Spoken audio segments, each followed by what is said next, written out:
এই মুহূর্তে সান্তাহার বাগবাড়িয়া এলাকায় আছেন রিপোর্টার এমআর রকি। সরাসরি যাচ্ছে তার কাছে। রেলের মূল লাইন থেকে ছিটকে পড়া যে 9টি বগি, সেই 9টি বগি রিলিফ ট্রেনের মাধ্যমে ইতিমধ্যে উদ্ধার করা হয়েছে। উদ্ধার করে রেলের ঠিক পাশে সেগুলো রাখা হয়েছে। অন্যদিকে বিধ্বস্ত যে রেল লাইন, সেই রেল লাইনের ভেঙে চুরে যাওয়া যে অংশগুলো, এটিকে কিন্তু মেরামত করে সংযোগের কাজ এই মুহূর্তে চলছে এবং সারা রাত ধরেই কিন্তু কাজ করা হয়েছে। গতকাল দুপুর 2টার দিকে ঘটনার পর থেকে এখন পর্যন্ত প্রায় 20 ঘন্টার উপরে পার হচ্ছে।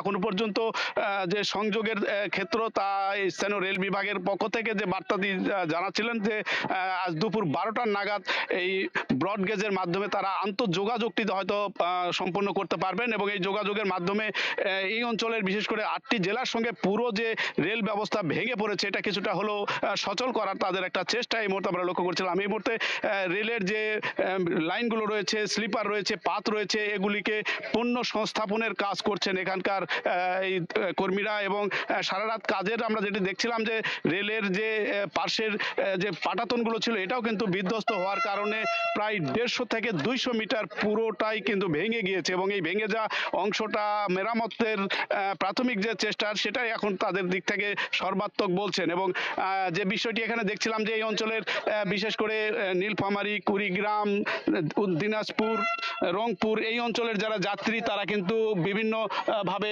আসার চেষ্টা করছেন। এসে এখানে পাশে রেলের মাধ্যমে আবার ছাতিনগ্রাম স্টেশনে এসে প্রায় 2 কিলোমিটার হেঁটে সেখান থেকে আবার আরেকটি সংযোগের মাধ্যমে তারা গন্তব্যে যাওয়ার চেষ্টা করছেন। সব মিলে একটা মহা দুর্ভোগ কিন্তু এই মুহূর্তে বিরাজ করছে এবং এই দ্রুত তারা আশা করছেন এই পরিস্থিতি সমস্যাটা কেটে ওঠার। এই ছিল সার্বিক রেল দুর্ঘটনার আপাতত খবর আমার কাছে। ট্রেন দুর্ঘটনার সবশেষ জানছিলাম, সরাসরি ছিলাম সান্তাহারে।